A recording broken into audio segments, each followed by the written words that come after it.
Sponsored and promoted by Legit Paranormal.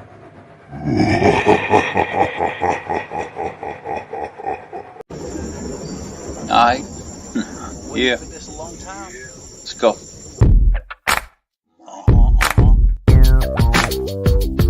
It goes, buddy. Money, there. Joe's Paranormal.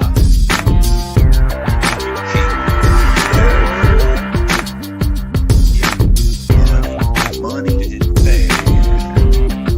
Joe Paranormal. Joe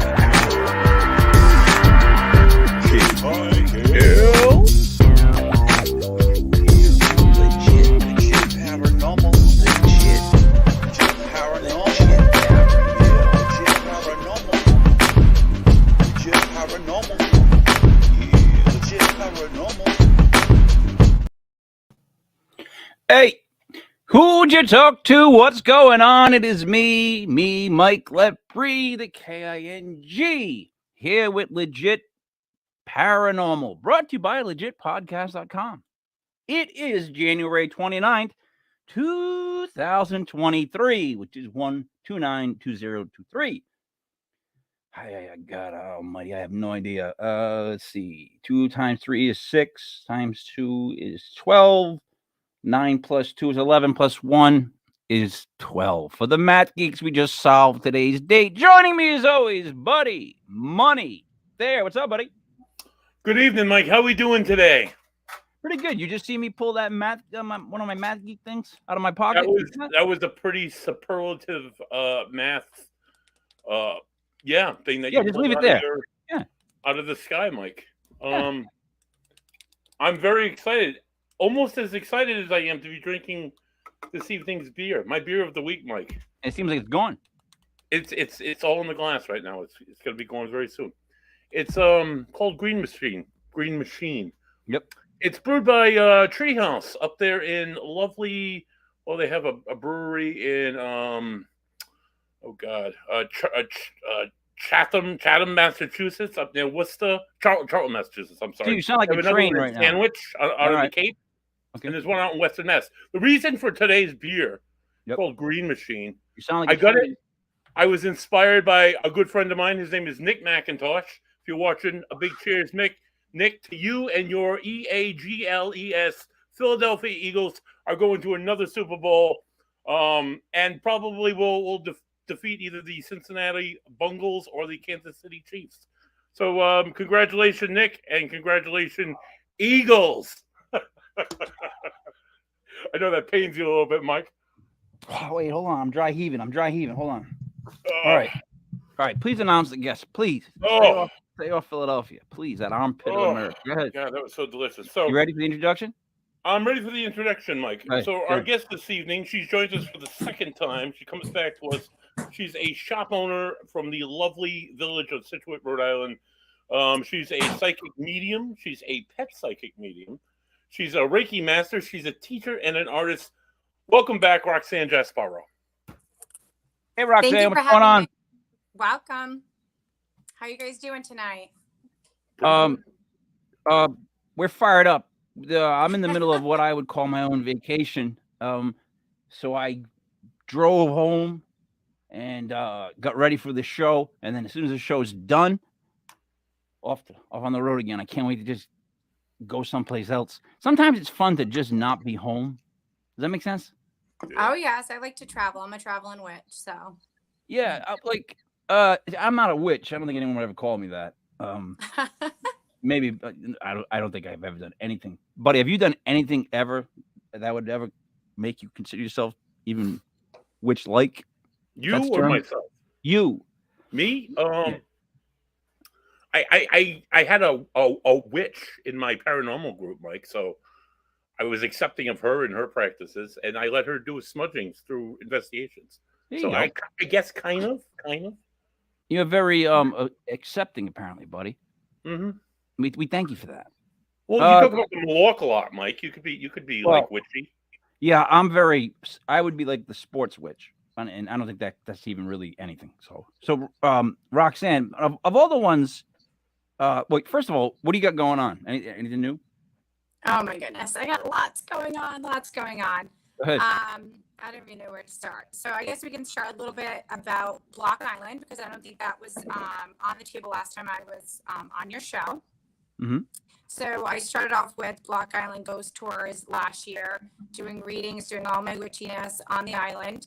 And now this year I have my own location, which is right below their location. So I'm still working with them as from like business standpoint, or if they do any investigations, I'll be going with them to them and so forth. And then I also bought a spa on the island as well. Oh, wow. I'll be doing a lot of my holistic stuff there as well. So 1 second, buddy. Does she sound robotic at all to you? There's a little. Roxanne, find your microphone and wherever the jack is, push it in harder, because that's what it sounds like. Now try. Just say Block Island Ghost Tours. Block Island Ghost Tours. Fuzzy. Let me see. Hold on. We both went. You know what you're saying, but You know what I mean? Yeah, just say, but you had a little. it does sound a little bit had a like little, this. What's that guy's name? Cameo? Hold on. Word Does up. this sound a little bit better now? It's manageable. I mean, we can hear you. Just every now and then, you got a little like 80s R&B like drum. Jukebox going on? Yeah, your voice. I don't mind it. I like Paul Abdul. So You know what? I don't have like a mic on it. That's why. you gotta get You your think stand up. that's it? I need to give you a stand up microphone. You just plug it in. Boom, talking to it. I love talking to the microphones. All right, so let's start off with Block Island. We've talked to the brothers Lysick, and it's just so weird. Oh, yes. It's just so weird how we know them. Like even Buddy was saying, like, you have no idea. Like, trying to talk to Rick about Block Island Ghost Tours and get involved and promoting and just getting it, just helping him out, because this is what we do. It's weird because his brother Dave is somebody that I worked with extensively for a long time, and like he was the guy that like was like a big influence. We were on each other, and we had a good time. And then now I get to know Rick, and then Buddy goes to his buddy, your elementary school reunion. So yesterday I went to my elementary school reunion, Graniteville Elementary. You might be familiar with it. It's over there in Johnston, behind what used to be the Little Inn. And come to find out, and like we stopped talking to him, and come to find out, and I ended up talking to Rick later on in the day, that like I asked Rick about a fourth grade teacher of mine, Mr. Millay, that ended up he had a bookstore on Block Island. Long story short, and he sold it. I wanted to know what happened to Mr. Millay, if he was still alive. Yeah. He's like, yeah, my mother knows him, and they used to work together. I'm like, what'd your mother do? He's like, you might know my mother. She was the principal at like Mrs. Lysick. Oh my God, it like never connected. I knew her for 6 years, all 6 years of my elementary school years. And it just blows my mind that I know her son like that. Yeah, so they get embedded. I didn't even know that they did like elementary reunions. Like, I didn't even know that was a thing. I didn't either. That's because it's not a thing. That's because it's not a thing. I think it is. Only if you go to that school, I guess. Yeah, I've never heard of it. Nope, me either. First time. And no offense, Buddy's much younger than I am. I'm 74. I don't even know if Buddy's 30 yet. So we're about 40-something years apart. I'm 43. That's okay. I get a feeling like I would be like an elementary school reunion and go through the obituaries first and try to figure out what percentage of classmates will be at the reunion. No, I mean, like now it's like I bet you there's at least a 20% drop. Yeah, there were a few. That no offense to everybody out there went to elementary school with me. I hope your health as well. But so Roxanne, now being on the island, you're in a great position to. Is what I said to Rick too. Such a nice foundation of something like on that island, because there's so much to do. It's such a, from what I've never been, but everyone tells me, I don't want to get on that damn ferry. But I like the song, don't like the ferry. Everybody tells me that it's beautiful, but that it also has energy everywhere. Do you feel like that with even the new location you bought, all those different spots?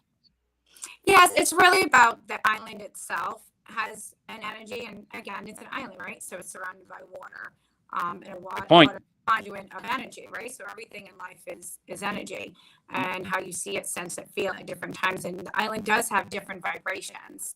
So, but there are some locations on the island that are what they would call very haunted.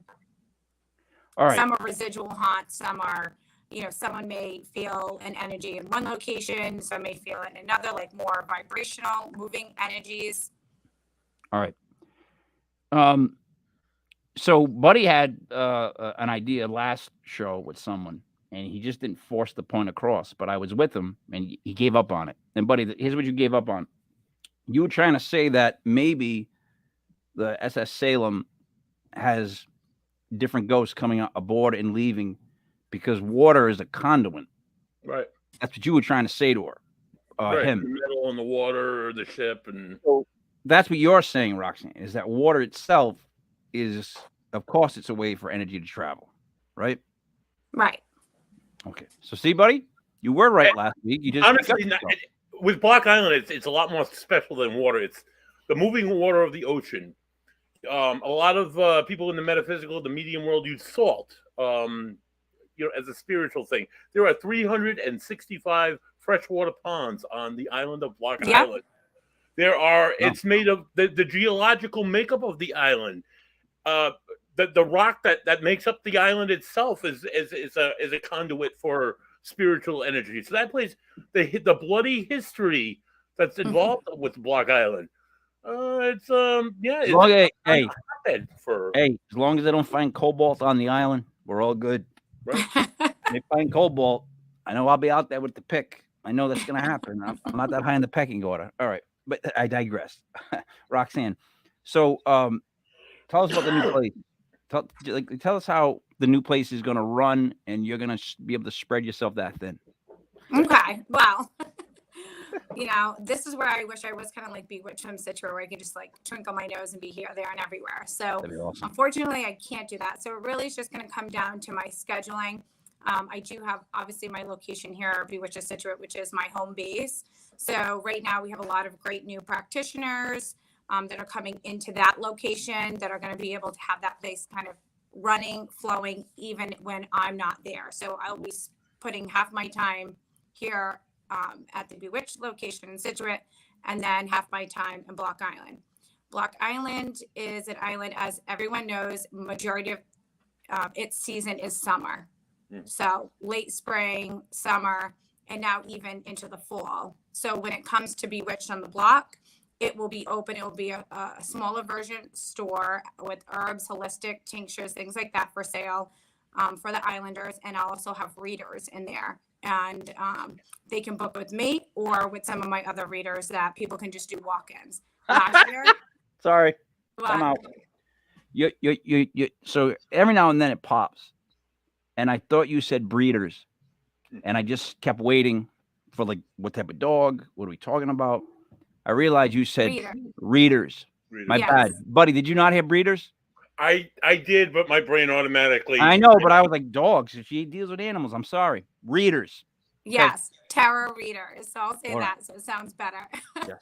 Tarot readers. There we go. Tarot readers. So there will be the ability for people to go to the island and do walk-in readings, where that's not available with me. You have to actually book with me. So that will still happen. There'll be some days where I might sit in there and allow people just to walk in and have readings with me. A lot of times it's mostly just going to be other readers. Yeah. All right. And so that's that location. That's Bewitched on the Block, which is going to be right underneath Ghost Tours. So right when you get off the ferry, my shop will be right there. But so the only thing that I hear in the whole thing that I would fear is depending on coworkers. That's a tough one.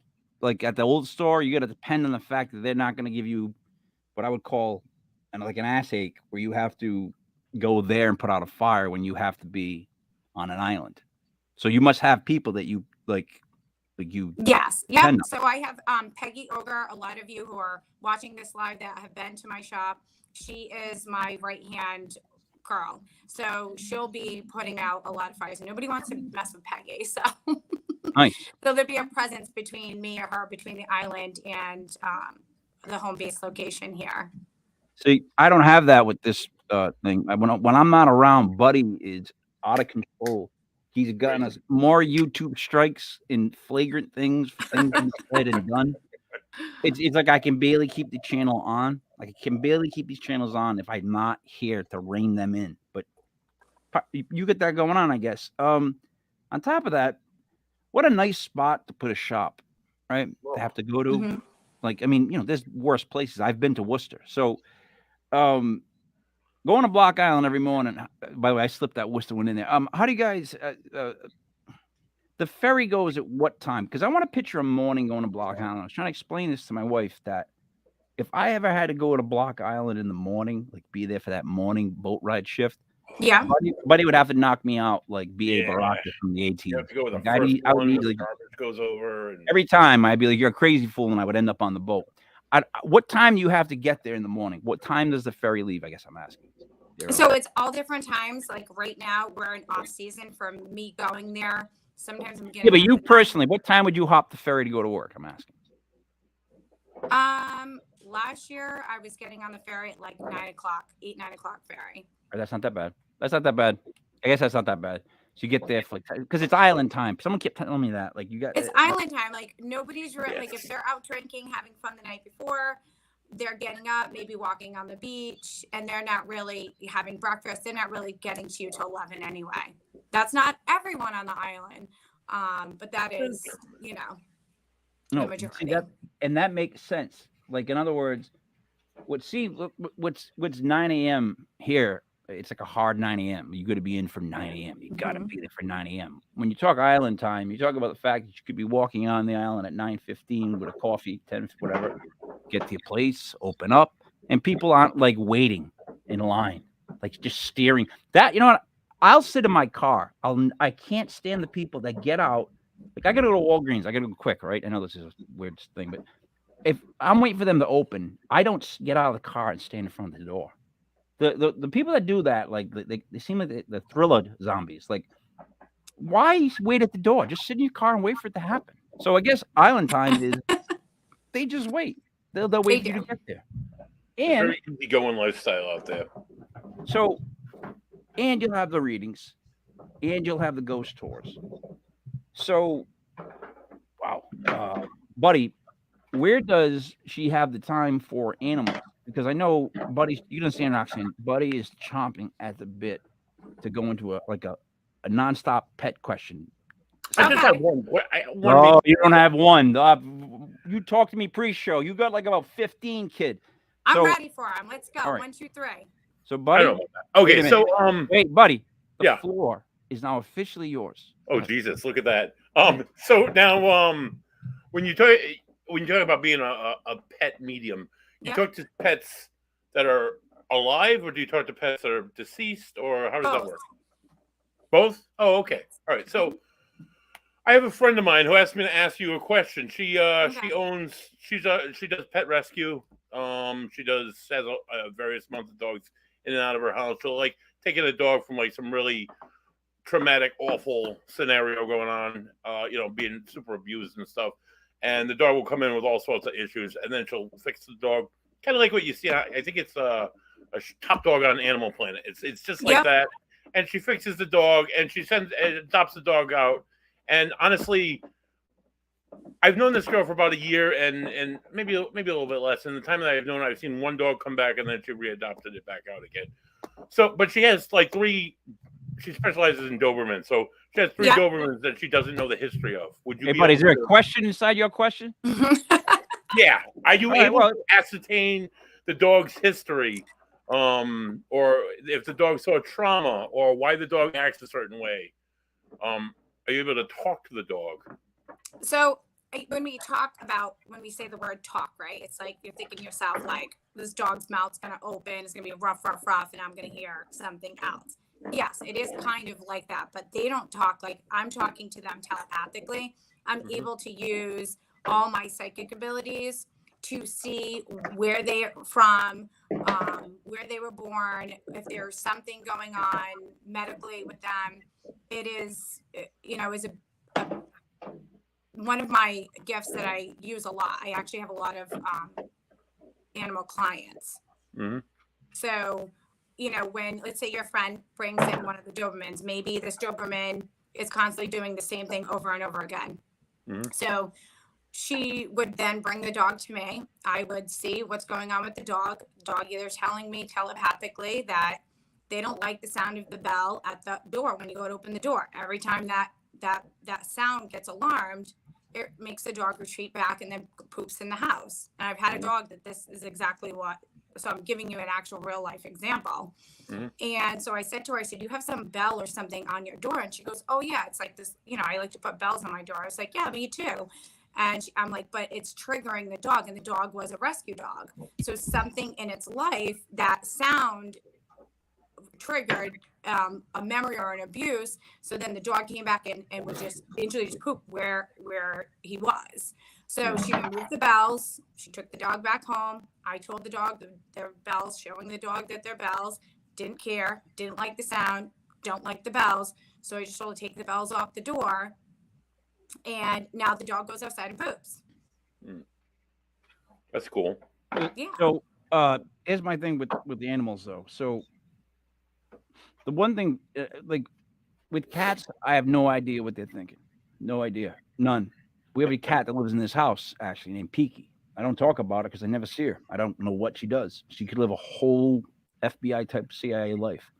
But what I did notice about dogs is you have to have patience, and they show their emotions in their eyes. Like my dogs tell me stuff because I talk to them, and I say talk to them, I talk to them like they're people, and I in my head play back what they would say back to me, like kind of by their vibe.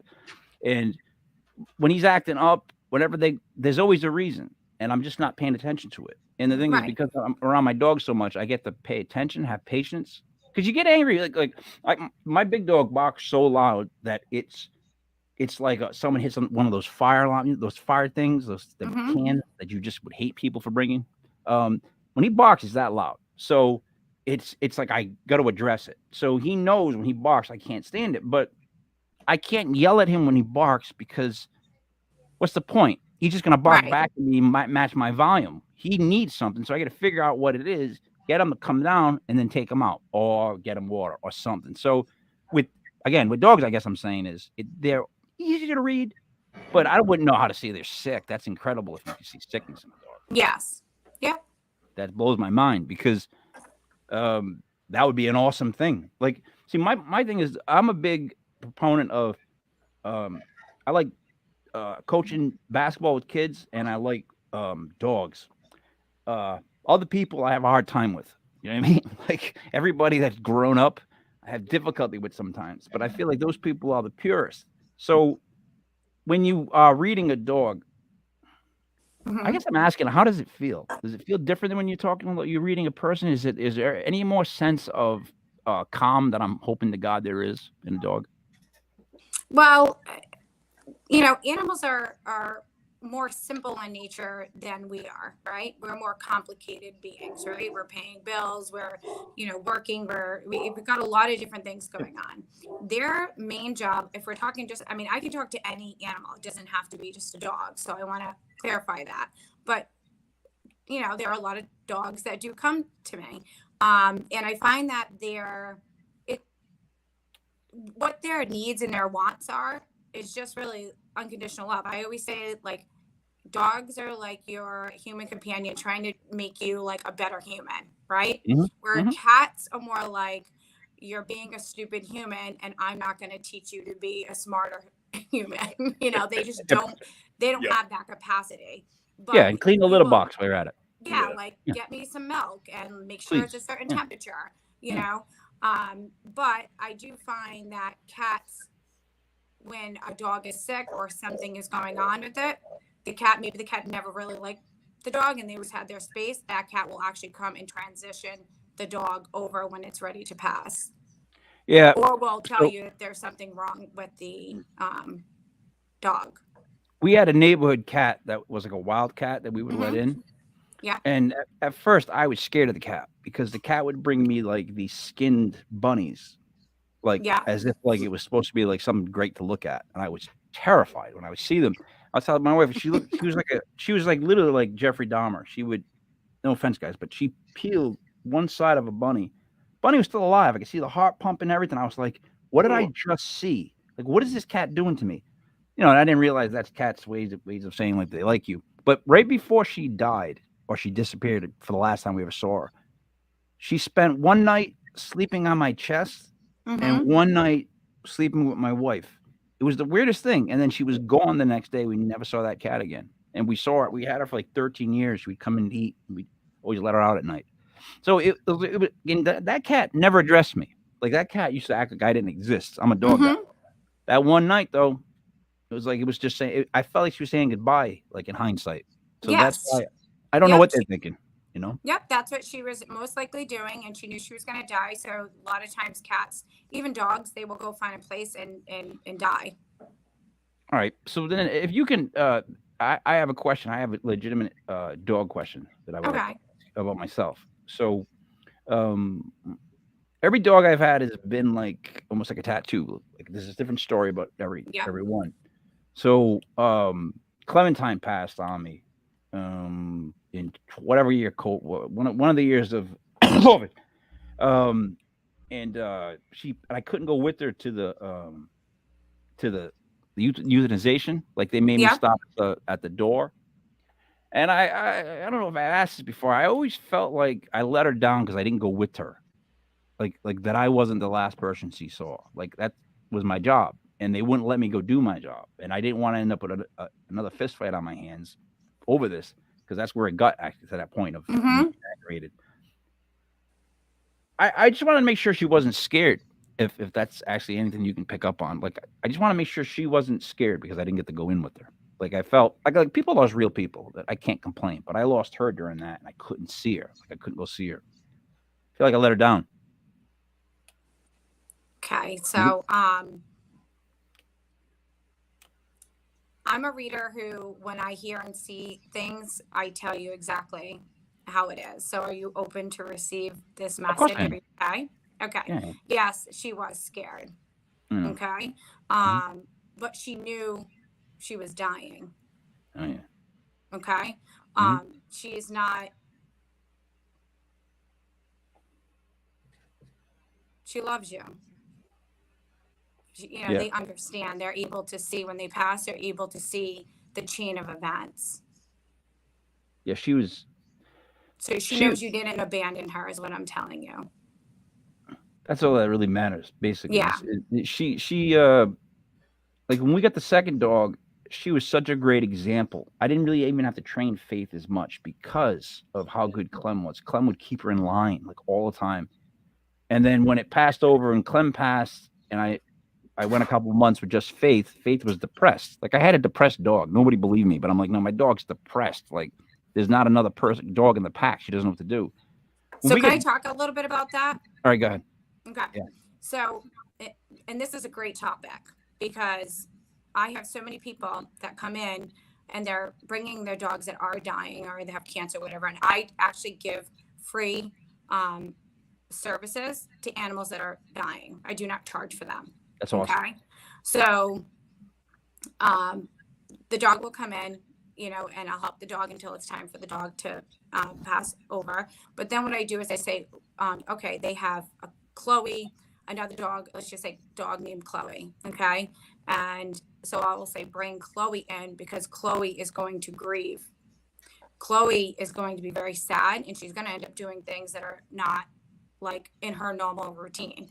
Okay. So a lot of times if I'm able to be able to bring Chloe in and the dog that's passing and communicate between the two of them and me as the communicator, I find that transition, they grieve, but it's not as like they're not mad or upset or looking for their companion.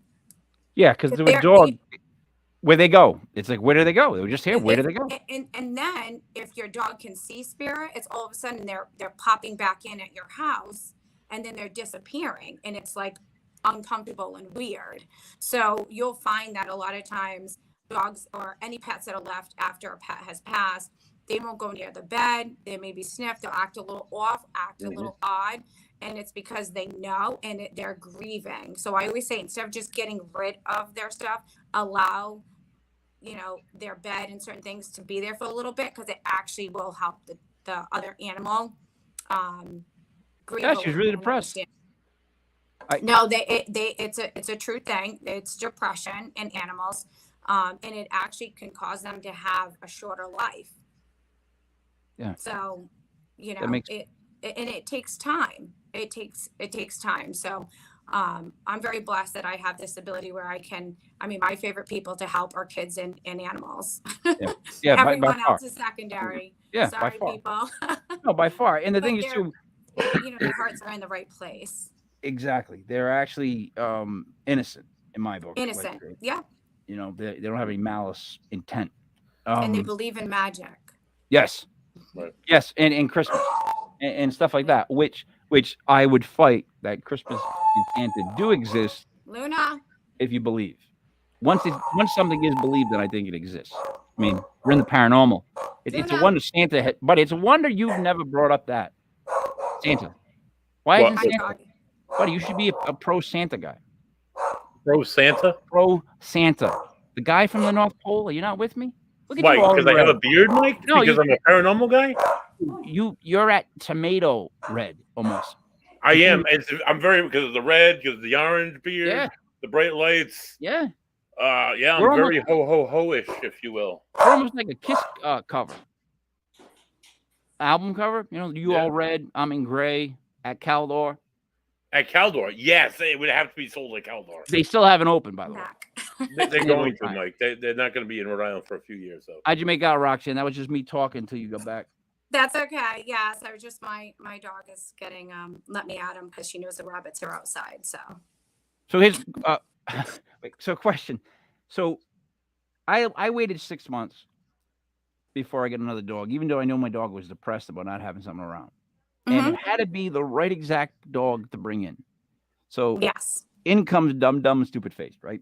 Yeah. And he comes in, and so literally when I picked him up, he was given back and he looked so sad, and you could tell he was going to be too freakishly big, so nobody wanted him.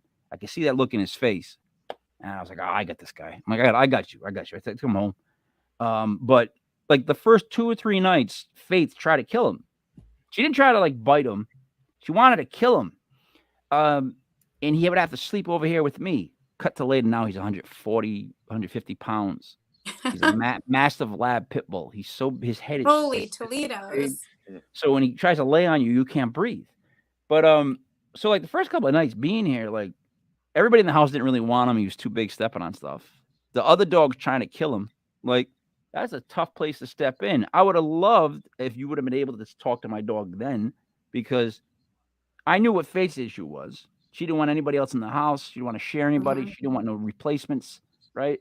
But I wish I would have known what he was thinking, because in his eyes, he just felt like I could see that he was giving back. I know that doesn't make sense to other people, but I could see in his eyes that he was giving to somebody, went to a home, came back. I could see it. Yep. They say all dogs have sad eyes. I don't agree. I think they have happy eyes. I think some dogs have sad eyes, and that's for a reason. I could be crazy, Roxanne. These things could all be true. Which would you fall on the side of, though, as far as dogs? And what I mean by this is their lives, are they just living one life so that you don't have to read past lives of an animal? Or do you really think animals are just the same animal that's kind of coming back? Yeah, animals are reincarnated, just like we are. All right. Buddy, how do you feel about that? I don't know. Yeah, maybe cats and dogs, I feel like they have a soul more than other animals. I don't know why. Maybe because I've always had cats and dogs, but yeah, maybe that's why. Is it all animals, or is it just all animals? We all are creations. Not even just animals, like the trees, the grass, everything that is living here dies, goes back, and comes back. So it's a generation of energy. If we didn't have that, we'd all die, right? There would be nothing. That's what keeps everything flowing.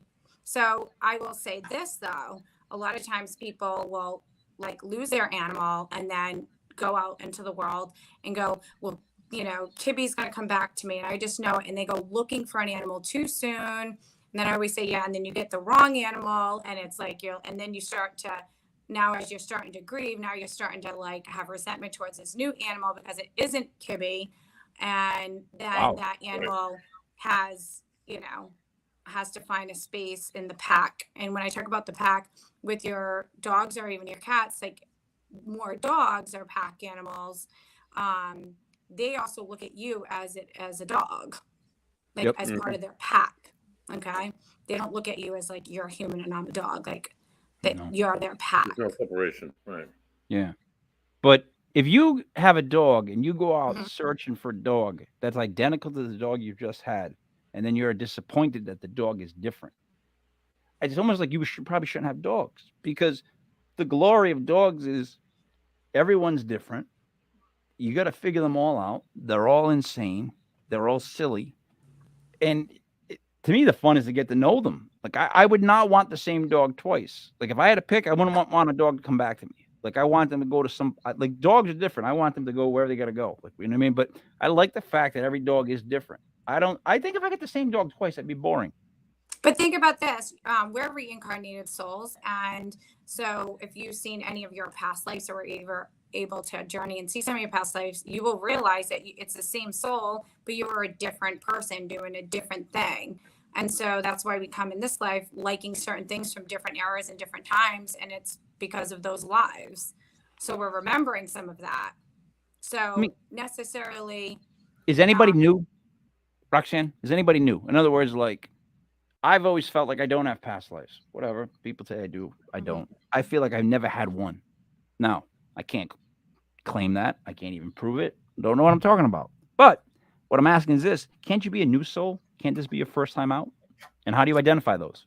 Well, I think, you really can't, right? The only thing that I've been able to, that I know for myself that is truth, is through what spirits tell me, my own experience seeing it. So do I think that there are new souls? Is there a possibility? Yes. Have I seen more reincarnated souls? Yes. So like I would ebb and flow that. And when we talk about a new soul, it could be maybe you've lived so many lives that you've evolved and now your energy's coming back and it feels new. Maybe you've learned many different things and now you're coming from a new perspective or a different perspective. Those are some theories I have. I ask that because if there's no new souls and there's new energy, in other words, it's been the same souls the whole time, just being reused. So it's the same amount of energy just being respun. Whereas if there's new souls, I just could see that being broadened. Buddy, does that make any sense to you all in red? Yeah. I had trouble with past life regression and stuff like that. Although I was raised Catholic, and that's like, I guess that's not a Catholic thing, but I've expanded my mind a little bit over the years. I don't, where some stories sound like holy shit convincing, like how a little kid would know intense details about like the Second World War, or like how being a soldier is like, or anything like that. It's just it boggles me. So I'm not sold either way on progression, but you're hitting a good point though. And here's where the problem is. The same thing though with all parts of paranormal.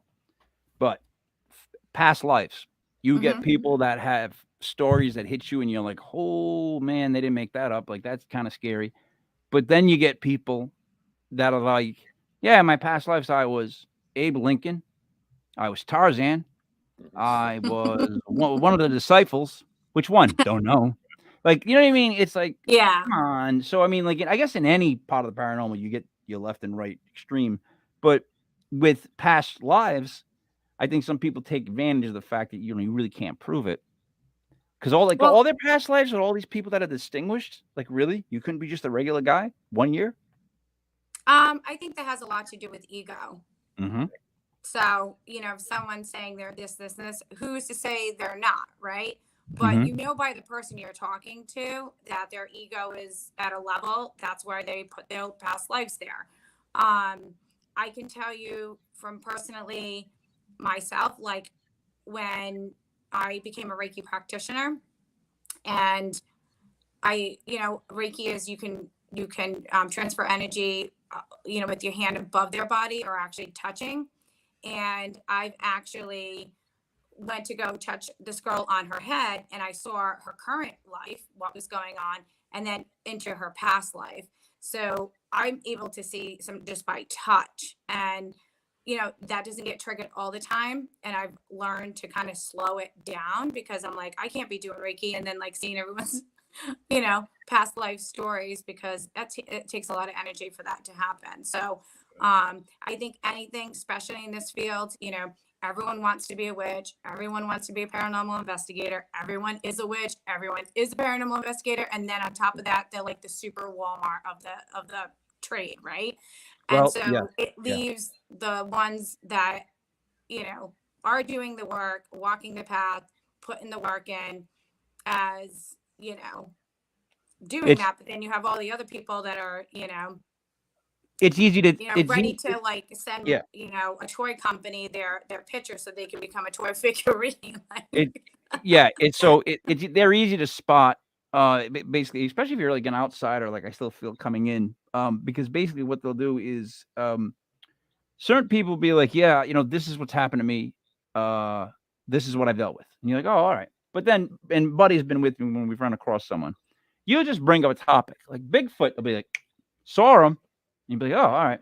And you'll be like, Loch Ness Monster. Hey, saw him too. It's like, all right, how many now is that for him? It's like you're at 4 or 5. You've seen aliens, Bigfoot, ghosts. You've been abducted by shadow people. Like, at what point? See, that's a problem, because I could be wrong. Some people might open up and all this stuff happens to them. But I could be right that one too many usually means you're, full of what Buddy said before. What do you think? What do you think when they say too many things? When you hear somebody rattle off too many things they've seen, like every single thing, do you get suspicious, or can you still keep an open mind? Because it's probably true. You probably know people have had them. I'm just saying, from my perspective, I get suspicious when I hear more than, Buddy, you do too, more than like 2 or 3. It's like, really? All of them? But I don't know. That's why I'm asking the questions. What do you think, Roxanne? I think that's a natural instinct, right? To be like, whoa, wait a minute, that's a lot. But then, see, I'm always open-minded, and go, okay, well, let's talk about this. Like, I want to know, if you saw this, where were you? And then right away, I mean, granted, I'm a psychic medium, so I know right off the bat, usually, what I'm dealing with, but I try to be a little bit more open-minded and say, like, who am I to say that this person did not experience this? Because, like, did you physically see Bigfoot in the woods, or did you see it psychically? Like, let's talk about this, Yeah, but on the other hand, another thing is, people are afraid to step on other people's toes in the paranormal for fear of the fact that they're going to get some sort of like group, whatever. Like, there's just that little fear that you don't want to like really piss somebody off in the paranormal world. Like, that's what I've done I care less. No, Roxanne, I'm with you on that. 1,000 times. I don't. Roxanne, I'm with you on that. Like, I don't. Buddy knows. It's like I'm like. I feel like you ever watch It's Always Sunny in Philadelphia? Ever? No, I'm not a big. You know what? I'm not a big TV person. All right, me neither. But then again, I binge on every now and then the Stallone show and then that show. But there's just that moment where Charlie jumps out, like they're on our way to a plan, and they're like, the brakes are cut. Why are the brakes cut? And he's like, wild car, bitches. And he opens the back door and he just dives out. That's my character. That's where I want to be with things. Like, I don't want to agree with everybody. When we see stuff, we have to tell them whether we believe in it or not. And a lot of people don't want to say they don't believe in what someone just said.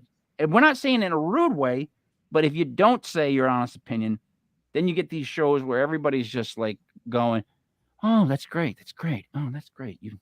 That's amazing. That's great. It can't be that way all the time. Like, I can't agree with Buddy all the time, right? No, because what I say to people is, like, if you're agreeing with someone, right, then, and if you're truly agreeing with them, that's one thing. But if you're just doing it because you don't want to entertain in an exchange of conversation, then that to me is boring. Oh, that's lazy. Because I feel like we all should be challenged, to open up, maybe, to maybe understand something that we don't understand if you want to.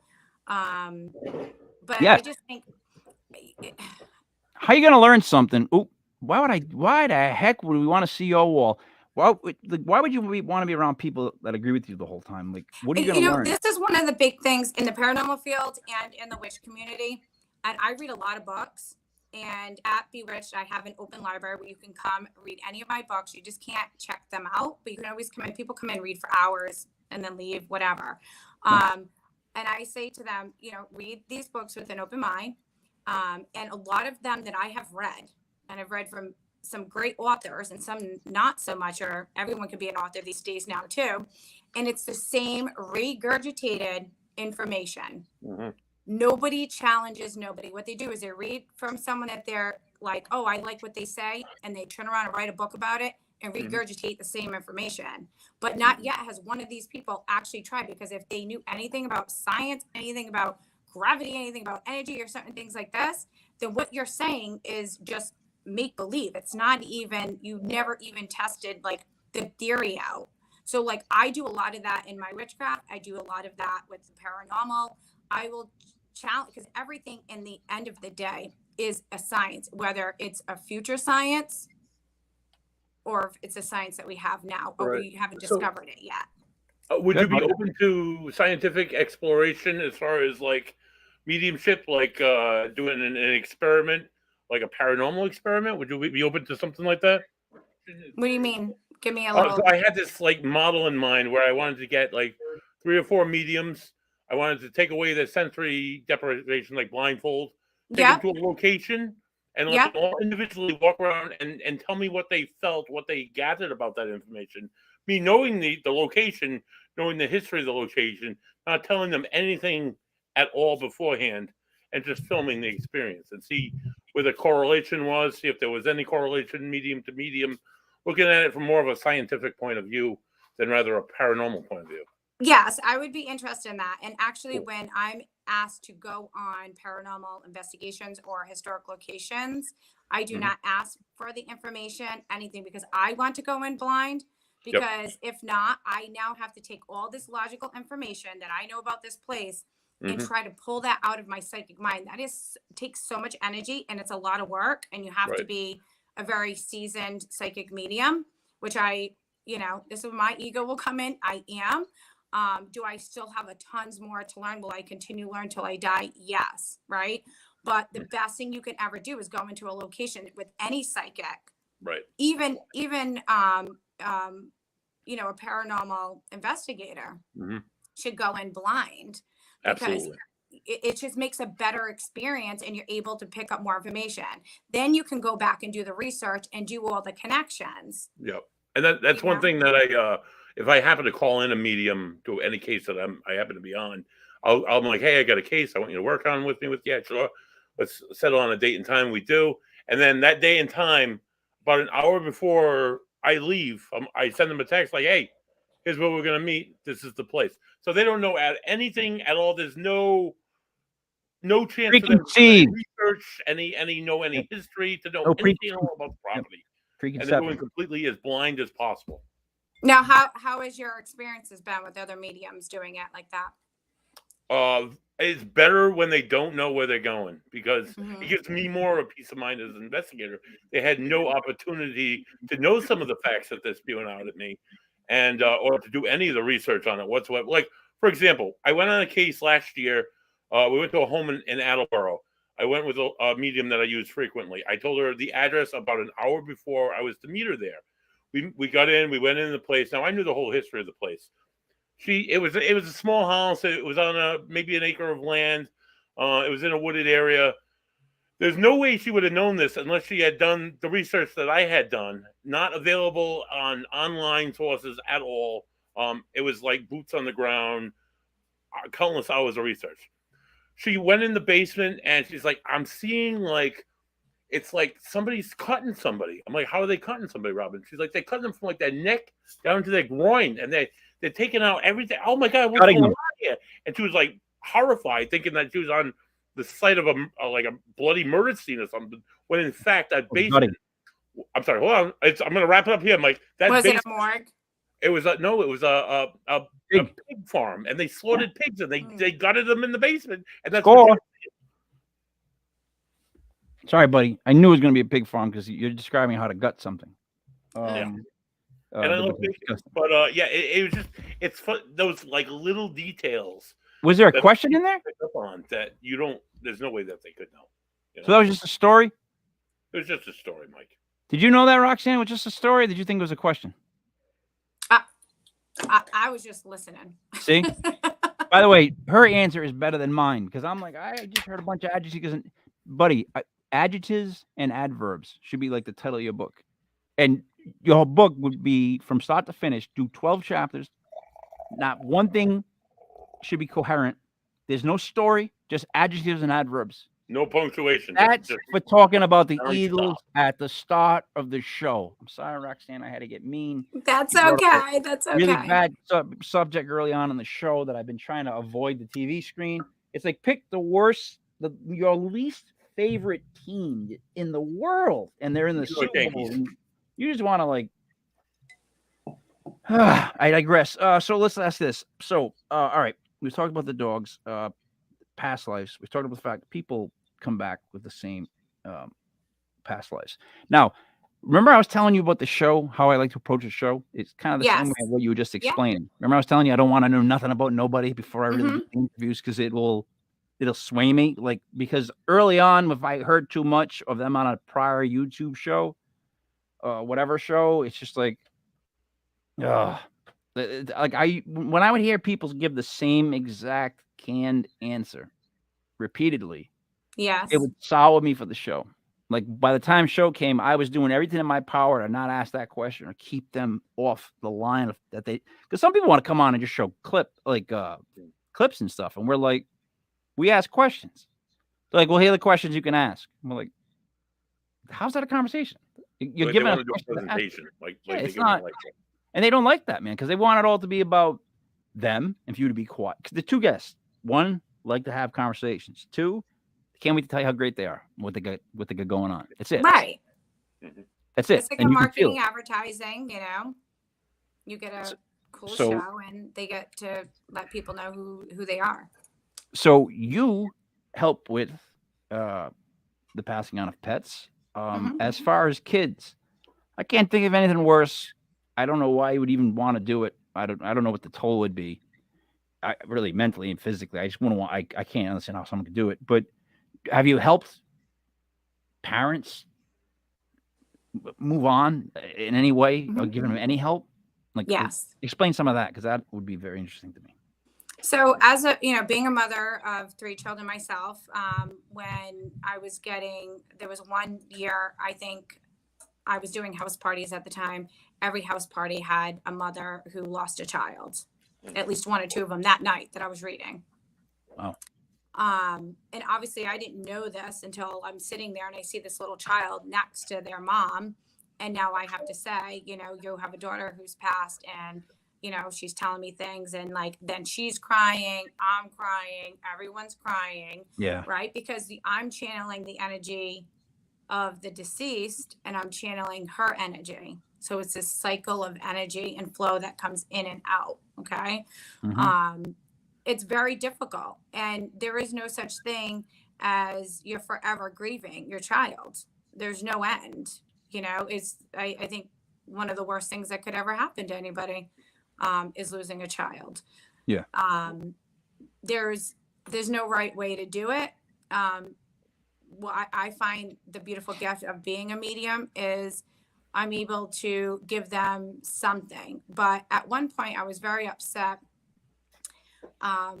with God, right? Because I see this child, but I don't see where this child goes. I don't know, I only know what the child's telling me.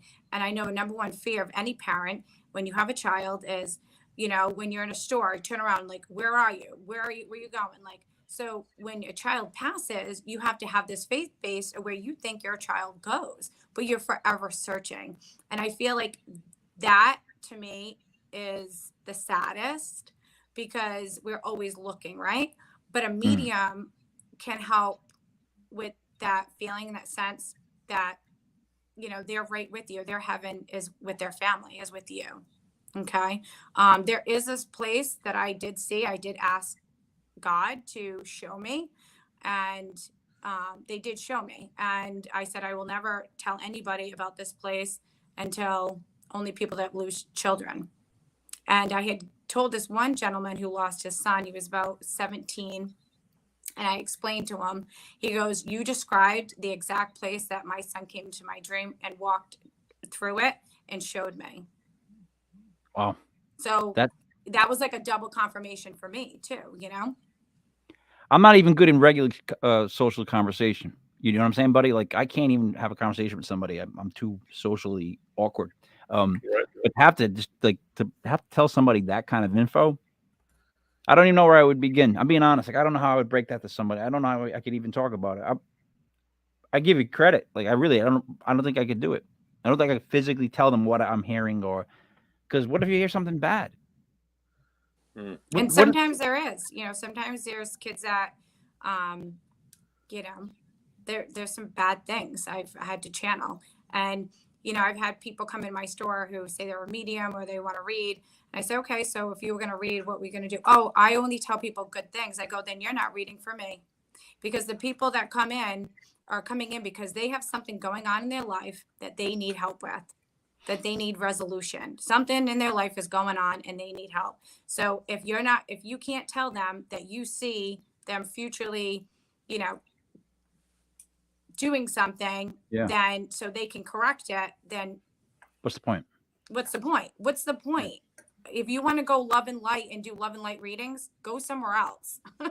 The whole point of a reading is to get information so then they can take that information and they can change their future, right? We can't change the past, but we can try not to repeat the past. So that's why I believe we have these gifts. We have these gifts to be given so we can give people the tools to live a better life. I had the pleasure last week of getting asked to come coach a basketball practice. I coached for like 10 or 15 years. I have twins, boy and a girl, so I coach all the way up to boys all-stars, all the way up to girls all-stars. I love coaching.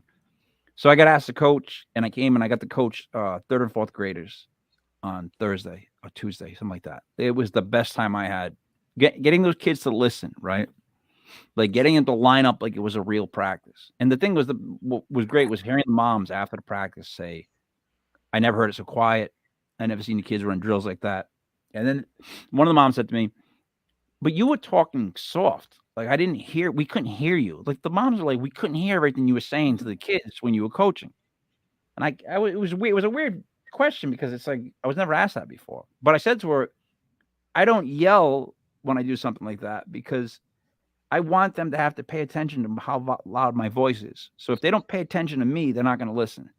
And if I yell, they're all going to yell. They're going to run around. It's like when you're in those positions, you have to hold your water. You have to be able to do what you got to do, right? You got to help people get in the best position for them to succeed. Right.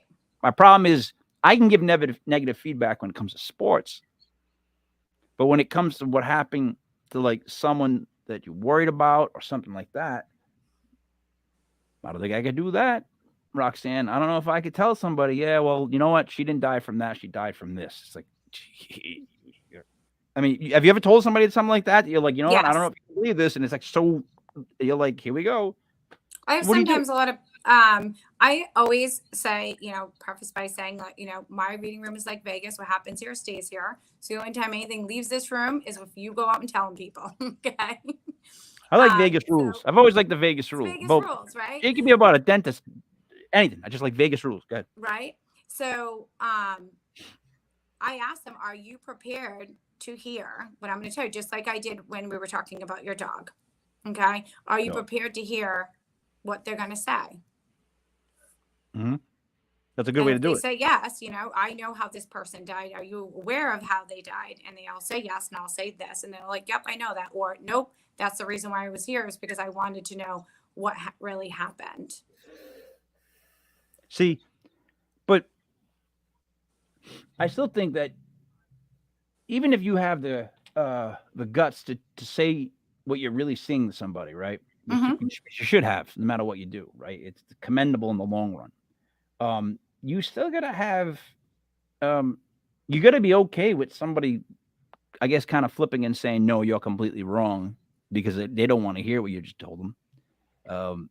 I would have guessed that that's a rough situation because, like, in other words, say you told me something about a past loved one, and I was just like, no way. You know, some people can just be like, no way, and then you could tell there's no getting through the nut. Like, you're not going to crack it at all. Like they're not going to think anything else. So have you ever had someone like that where you're like, this is what happened? Maybe did something like this happen or something, and they're just like, no, but you could tell they're just putting up a wall of no's. You know what I mean? Yes, I've had people, say, oh, no, that didn't happen. I said, let me explain this again to you. You know, you're coming to me. I'm the psychic, right? This is the information I'm getting. You're going to take what you want to take from it. This is what I'm hearing. This is how it's translating, and I every time I've either gotten a text or a call going, I thought you were some crazy psychic medium and everything you said or what was going to happen or did has happened. I need to book with you again, because sometimes the things that, like one person was like, you're this girl you're with, not going to be with you. You're going to meet this other girl. You're going to have a baby within a year. Yeah. Okay. Not going to happen. That's not going to happen. I was like, okay. Because it hasn't happened yet. I was like, but when it does, make sure you tell me. Because I want to see your reaction in your face and I want to see that new baby. But long and whole it did. So some people are not prepared. Now, a lot of times if someone's sitting there and let's say I'm channeling a deceased loved one and I'm saying, this is what happened. If they are not prepared to understand it, I go, I'm just the translator. I'm just the communicator, right? I'm giving you the information I'm hearing. I'm human. My ability is 100% no, because I don't think anything is 100%. Okay. So maybe the way I'm seeing it or hearing it is not computing. Maybe I'm not explaining it correctly. Okay. So there's always that, but this is how it's translating for me. Yeah. Because you could be seeing like what trees you can see in the forest at that time. Right. But if you ever I love the term pan back. I still say it, but if you pan back, you really look back at things. You can see that what you're doing, maybe not the exact correct thing, because when it gets to another level, it's going to have to be something different because there's more forest, there's more trees. That's basically, but that's right. That's basically how that whole quote goes, right? Forest, more trees, whatever they say about it. I don't know. You know what I mean, though. 6 on one hand, half a dozen on the other.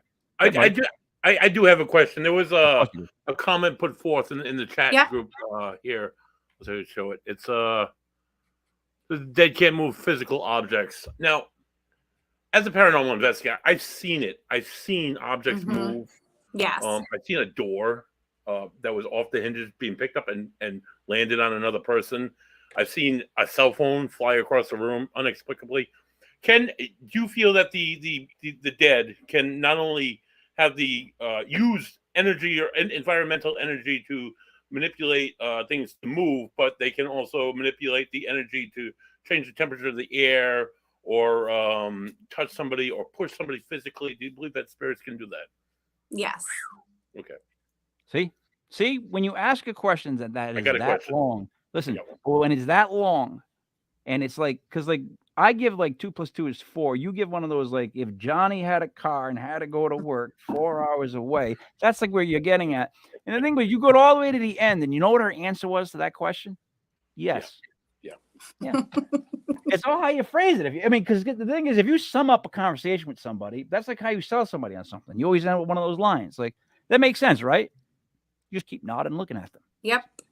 Exactly. That's all you want. So, buddy. But this is what I would say. -1, salesman +1. Go ahead, Roxanne. I would definitely say that anything in the metaphysical, paranormal, psychic world, even getting a reading, I always say 2 rules. 1, if you didn't like it, try something else or someone else, because, not everyone here is doing the right things or have the abilities they have and so forth. So like I always say, try something more than once and from, different places.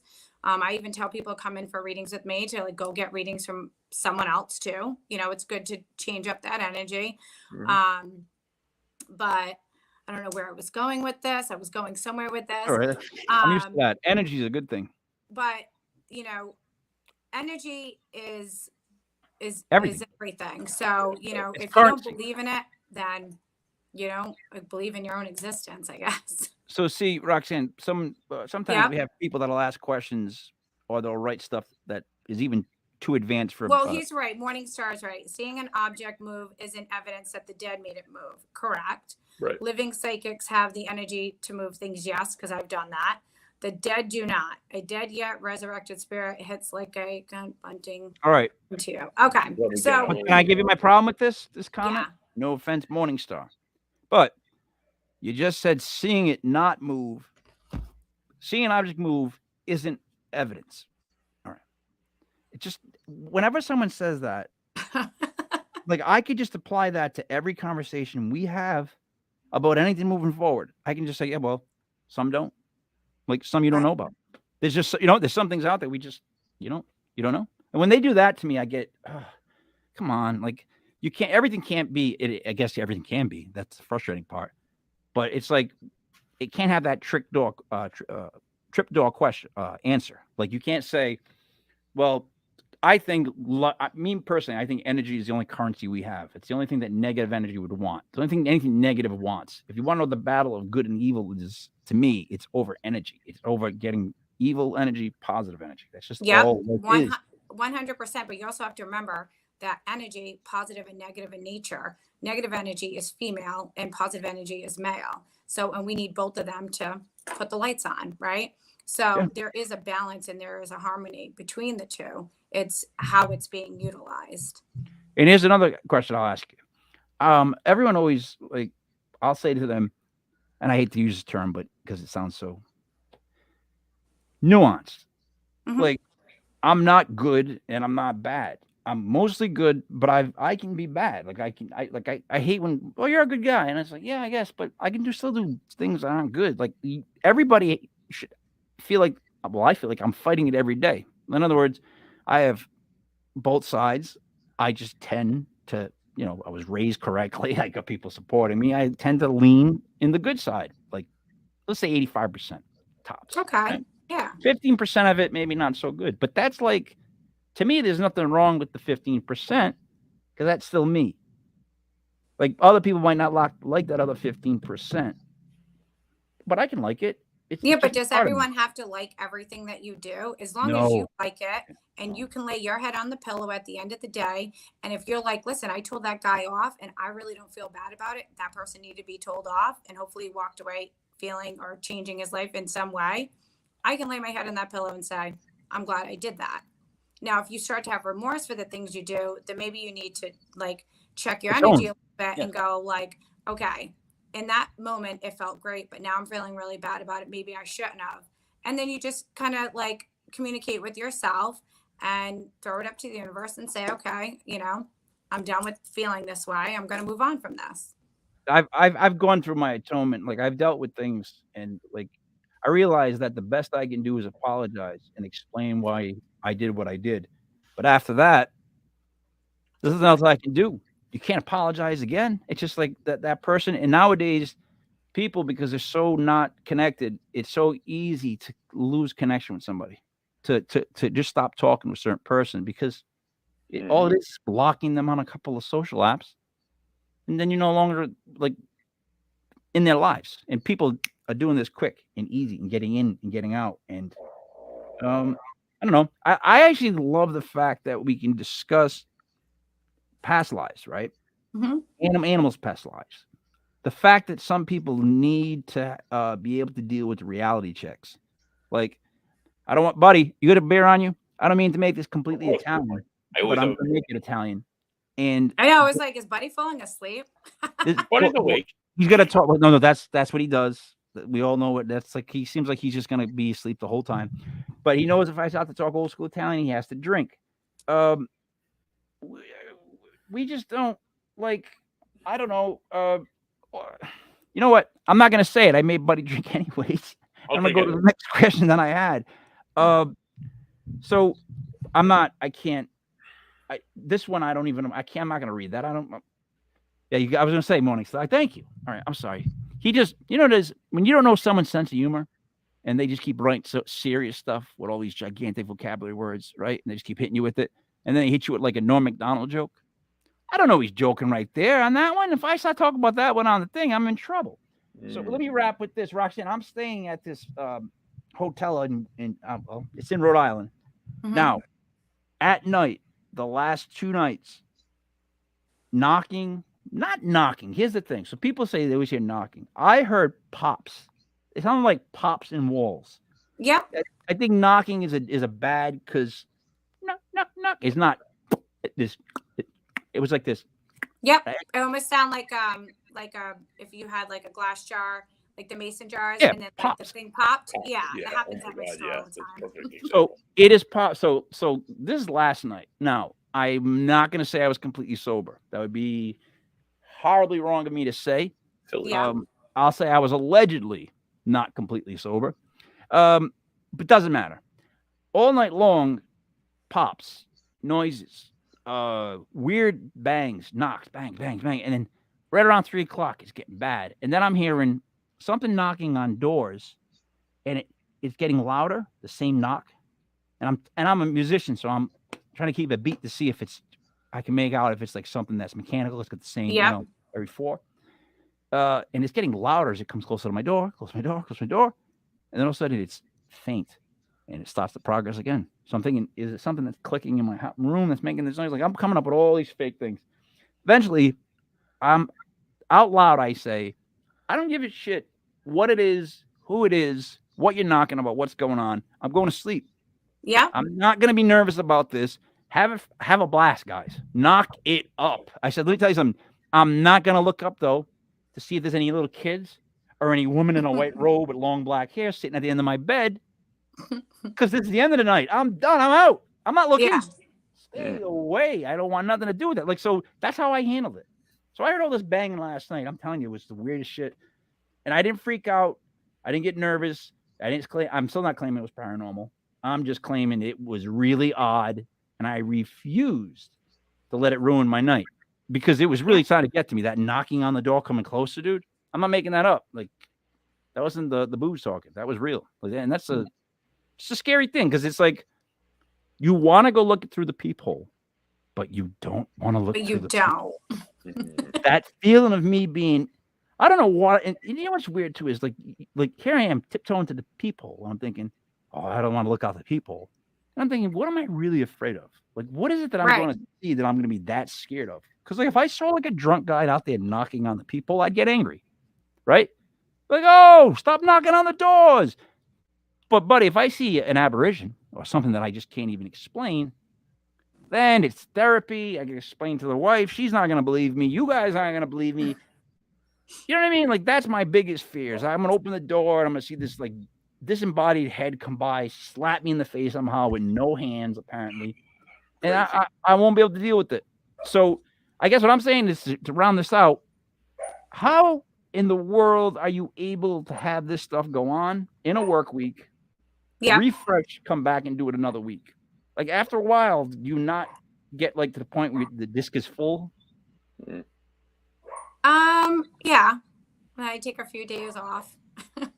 but then do what? Like literally, how do you get it? How do you go like? Whew, what's the Calgon moment for witches? You know what? I need to do more of that. Like stuff, but I just, Reiki, I always, have energy work done on me, or have someone kind of help clear my space.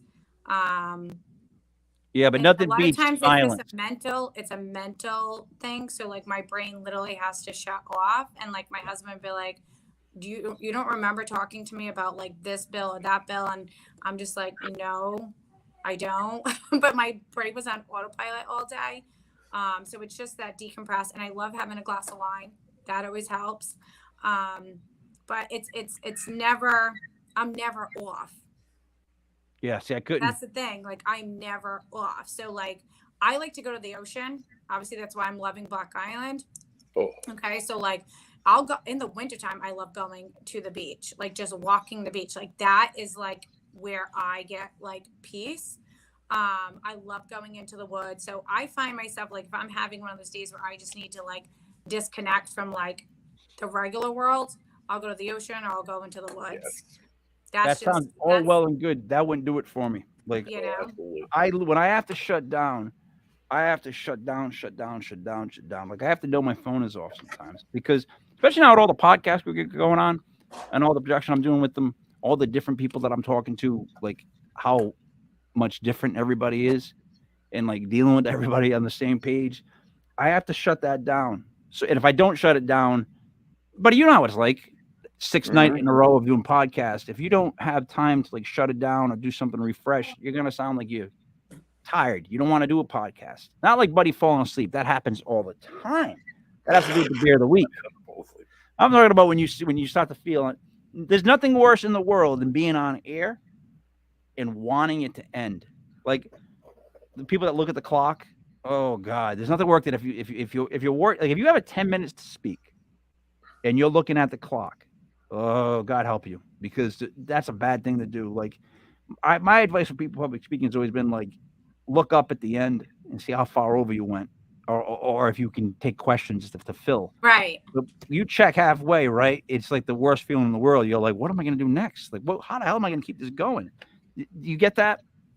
I do. And like, there are times where I'll have, readings the next day and I wake up and I'm just like not in the right space. Yep. Then I will cancel them, move them. And it's also not fair to them, because if my energy isn't where it needs to be, right? And when you talk about energy, I'm not saying that I don't have other things going on in my mind. I'm saying like energy wise, I'm just like you said, looking at the clock, like, no, I just don't want to do that today. I just can't do that. And if I have that mindset, then I reschedule them. It's great to hear you say. It's just not, it's not about, fair. Yeah, it's not fair to them. And why am I going to take your money, right? Mm-hmm. And give you a half-ass service? It's just, why I think that's great. You're not afraid to tell somebody, not today, or nothing worked. Like, God forbid somebody goes on a ghost hunt, investigation, whatever you want to put there, and finds nothing. God forbid that happens. Because, and that's the stuff that me and Buddy love. We love hearing about how people went places and nothing happened. That's why I keep saying I would love to hear about how somebody never had any past lives. I want to meet that person. Be like, dude, you're the first one. Like, yeah, right? Come on, man. You got a whole, look at all this time. Like, we spend so much more time being dead than we do alive. Well, I think what happens, especially in this field, because it's, even in the witch community, like everything's like a competition, right? Or like who's doing this, who's doing that. And it's like, if everyone just stayed in their own lane and stayed to what they're good at, okay? Don't be a super, like someone goes, oh yeah, I'm psychic. So one of my psychic abilities is I can, I don't know, sense energy, okay? Or I can smell things that aren't there. All of a sudden, before you know it, now this psychic is now a medium. And they could do this, this, and this, and this, because now they're feeling the pressure, because now they're around other people. And like, it's always this like one-up series. And it's like, hey, listen, if you just hone that one gift, okay, clairsentience or whatever, and you work that gift every day, because these are like tools. Like I work it every day because it sharpens my tools, right? If you just worked in that one thing, you could be someone could sort you out for that ability to like be able to do that, or bring you on a paranormal investigation and pick up those senses, right? That are not in the, that the average person smelling is not smelling, right? Because you're smelling it psychically. So, but everyone's afraid just to have this one ability or this one thing. And it's just like, but that's what makes you unique.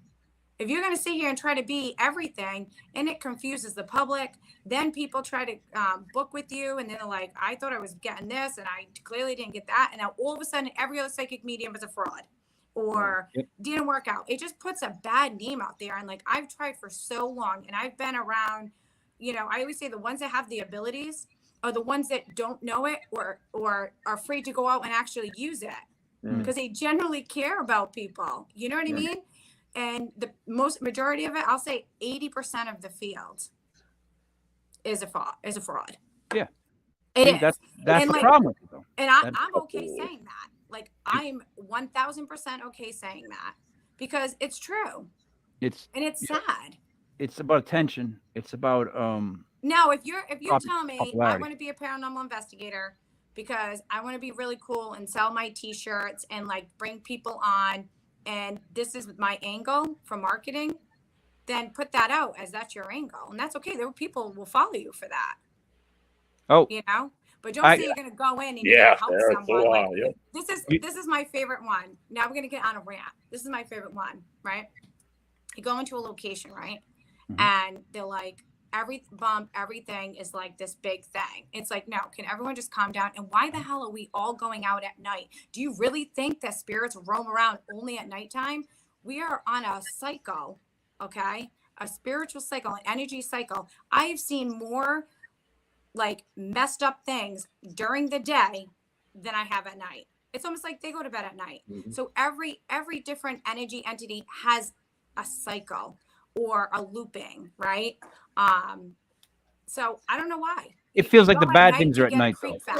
Honestly, from an investigator's point of view, I do things at night primarily because I can limit the amount of sound interference coming from the outside world. There's less people on the road. There's less cars. There's less people outside mowing their lawns. I think quieter surroundings that I can. And I think that's fantastic. But to me, like if I were to go in when I do investigations, I'm doing investigations because people actually have a problem. And they need resolution to it. So I go in during the day, I do a prelim, go in during the day, see what's going on.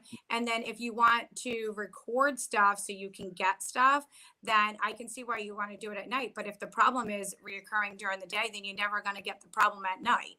Right. You see what I'm saying? So right. I think a good thorough investigation is doing when they're saying they're getting most of this activity, if it's in the morning or at night. Well, if they're telling you that they're getting all this activity at 8 a.m., why are you going to go do the investigation at 8 p.m.? Well, so on the news show, I was starting to read this ghost hunting, like things to do to start a ghost hunting team and whatnot. And they should have called it the obvious. It was like, learn about the location, learn the history. It was like, of course, secure it so that there's no other people walking around it. It's like, of course, like these are all things that I have nothing to do with ghost hunting, but I would think of that. I'd be like, buddy, don't let Joey run around upstairs, buddy. Please, like, we take care of these things. I mean, even I would do that. I'm not. So, all right, I'm gonna wrap it up. I'm gonna go have a stiff 7 and 7, maybe 2. I'm gonna go back out. I got one more night out in the town. What would you like to say, Roxanne, to wrap up? I would like to say thank you for having me on. And if anybody watching wants to contact me, have any additional questions, maybe about anything that I spoke about today, you can follow me on bewitchedofsituate.com. That's all my handles too on Instagram, Facebook. Again, Bewitched of Situate. Yeah, you think, buddy, you think they'd have any use for the old Italian Fanoke card reader? They might. Like, oh, guys, see bad things, bad things, bad things. You know what I mean? I just do that all the time. Like, I give them a true, authentic. Like, I'll wear just the what do they call now? The cotton beater shirt, whatever you want to call those. You know what they're called. I'll wear one of those, and I'll just, you know what I mean? I'll just use curse words, and I'll be abrasive. I don't think they paid for it though. No, nobody would pay for that, Mike. That's another bad idea. Damn it, Mike. Damn it. Be a buddy, what are you going to say? I'm sorry, buddy. What are you going to say to wrap up? So I do have one quick question before we wrap up, but before I get into that question, next week, if you're not like wrapped up with pro Eagles in the Super Bowl hype and stuff, tune in to Sunday Live at 7:05 as we welcome Dr. Simeon Heen. He's he's a former university professor in statistics and research methods. He came across the idea of remote viewing in 1996. Oh boy! He's gone on done several research studies, and has written several books on the topic. He has classes in Boulder, Colorado, and continues to do research and teach online. He also became interested in the topics of crop circles, unexplained aerial phenomena, Gene Broider, and extraterrestrials. Tune in live next week at 7:05. So my quick question to you, it's not really quick, but my quick question to you, Roxanne.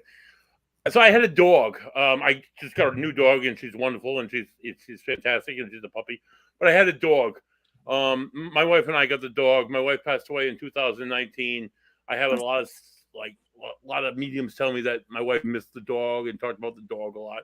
The dog got cancer in 2020. The dog was given 3 months to live. The dog lasted 21 months. I've been told by a lot of people that it was my wife that might have kept her alive all this time. I've been told by a lot of veterinary people that 3 months is an exaggeration. That more often times than not, it's like 3 weeks or a week. 3 weeks. Yep. Right, and she lasted 21 months. That's amazing. Do you see anything spiritual around Sophie? Can you tell me anything about Sophie? Can you tell me anything about her life or her death or anything? Was she a smaller dog? No. Okay. The dog that's coming through behind you is actually a smaller dog. I don't know breed names, but she's kind of multicolored. So if that's not Sophie, that's who I'm seeing. Okay. What do you get dogs all over your house, guy? What if there's just dogs in a room? I had a small dog. Her name was actually Roxy Hart, and she was a pug, and she lived here for a number of years. Okay, that's the dog I'm seeing. That I makes love sense. it. She's got the same name as me. Same name, yeah, Roxanne. Yeah, right. Like, buddy, you're hoping for one dog. Like, there could be multiple dogs running around that basement, buddy. Probably. You got loons, for Christ's sake. I got loons that fly through all the time. Yeah, so you never know. You never know. But if you ever need help or assistance, or you need some clarity on some things, buddy, off air, like, I will definitely help you the best I can. So I'd love to do that for you. And I will say, when you were talking about the gentleman that's coming on next Sunday, remote viewing, that's one of my gifts that I use a lot. And it's actually my favorite, because you're able to go into other people's homes and see things, and tell them right over the phone where everything is before you even are there. That's awesome. Yeah, it's good. It's a good investigation tool too. Yeah, you know what? I'm sorry, Sarah just said this. We've got to get you to meet Jai, and what Jai had happen at her house growing up. She's someone that's been working with us. She's got a really crazy story of her childhood home in Fall River. No. The childhood home is in Ohio. In Ohio, I'm sorry. Now she lives in Fall River. She used to be the assistant to Lemmy. Now, if you know Lemmy from Motorhead, to be his assistant, you've got to be able to hang in there with a lot of stuff. So for her to tell these stories and be as scary as she was with them and sincere, yeah, we definitely got to get you guys to talk one time, because she's been trying to reach out for people like that. Like, what do I know? Like, I literally can predict stuff, but it's stuff that is never important, mostly useless. You can ask Buddy. Like, if it does not matter, I can predict it to a T. And you'll be like, oh my God, that's impressive. But it's not impressive because it doesn't matter. That's all I got. We got a week of shows coming up, literally from starting tomorrow all the way through to Friday. We don't work on Saturdays, of course. So thank you once again, Roxanne. Buddy, thank you, sir, for being here and joining me. So let me wrap it up. And thank you, everyone, for tuning in. Oh, thank you very much. For Roxanne Jasparro, for Buddy Money, there's me, Mike Leopard King, Mike Ellis was Legit Paranormal, brought to you by LegitPodcast.com. We will see you again tomorrow night for Legit Open Bar Paranormal.